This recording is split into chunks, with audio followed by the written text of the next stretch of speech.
శ్రీవారి లడ్డు ప్రసాదాన్ని జగన్ కల్తీ చేశాడు. పవిత్రమైన శ్రీవారి ప్రసాదంలో కల్తీ నెయ్యి వాడారు. కోట్ల మంది భక్తుల మనోభావాలను జగన్ దెబ్బతీశాడు. జగన్ పాలనలో లడ్డు అన్న ప్రసాదంలో నాణ్యత లోపించింది.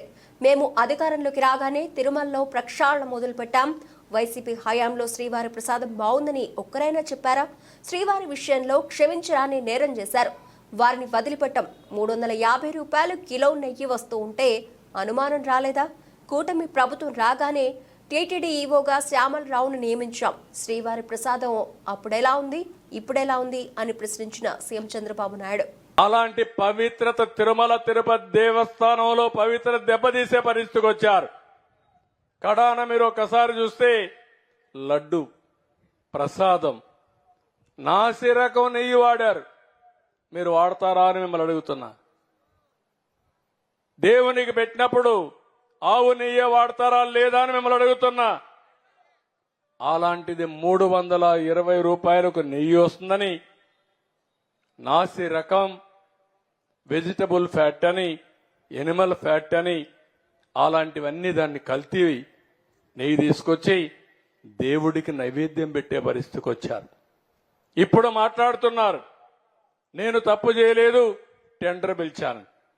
మీ ప్రభుత్వం పిలిచింది, మీరు పిలిచారు. 320 రూపాయలకు నెయ్యి ఇస్తున్నారంటే ఆలోచించే పని లేదా? 500 రూపాయలు ఉంది. ఆవు నెయ్యికి 500 రూపాయలు కనీసం ఉంది. అలాంటిది 320 రూపాయలు పేరు పెట్టి ఏదైతే కల్తీ నెయ్యని ప్రజల మనోభావాలతో ఆడుకునే విధంగా ఆయన నెయ్యి తీసుకొస్తే ఆ మధ్యలో మీరు ఎవరన్నా కొండకు పోయారా, తిరుమలకు పోయారా, ప్రసాదం తిన్నారా? ఒకప్పుడు వైఎస్ఆర్ కాంగ్రెస్ పార్టీలో ఆ ప్రసాదం బాగుందా అని అడుగుతున్నా మిమ్మల్ని. బాగా లేదని వాళ్ళు చేలిపైకి ఎత్తండి. భోజనాలు కూడా బాగాలేవు, దర్శనాలు కూడా బాగాలేవు. పండుగ పోవడం మానేశారు. ఏం తల్లి ఇప్పుడు పోయి చూడు. కొత్తగా నేను ముఖ్యమంత్రి అవుతానే మొదటి రోజునే ఒక ఆఫీసర్ని వేశాను, శ్యామలరావు గారిని. ఒకే మాట చెప్పి పంపించాను. మళ్లీ నేను శభాషణాలంటే ప్రజలు మెచ్చుకునే పరిపాలన, దేవునికి సేవ చేయమని చెప్పి ఆయన పంపించా. ఈ రోజు నెయ్యి అంతా కూడా మార్చాడు.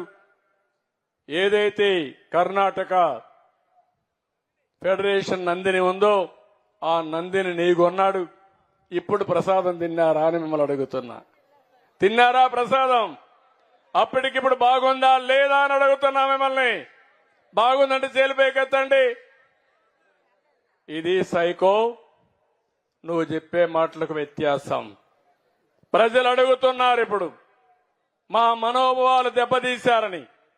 మనోభావాలు దెబ్బతీసినప్పుడు నాసిరకం నెయ్యి తీసుకొచ్చి, కల్తీ నెయ్యి తీసుకొచ్చి ఇష్టానుసారంగా చేసి క్షమించడాన్ని నేరం చేస్తే వదిలిపెట్టాలని మిమ్మల్ని అడుగుతున్నా. వదిలిపెట్టమంటారని మిమ్మల్ని అడుగుతున్నా. నంగనాచిగా మాట్లాడుతున్నారు. ఇక్కడే ఉన్నాడు మీ జిల్లాలో ఒక ఆయన చైర్మన్,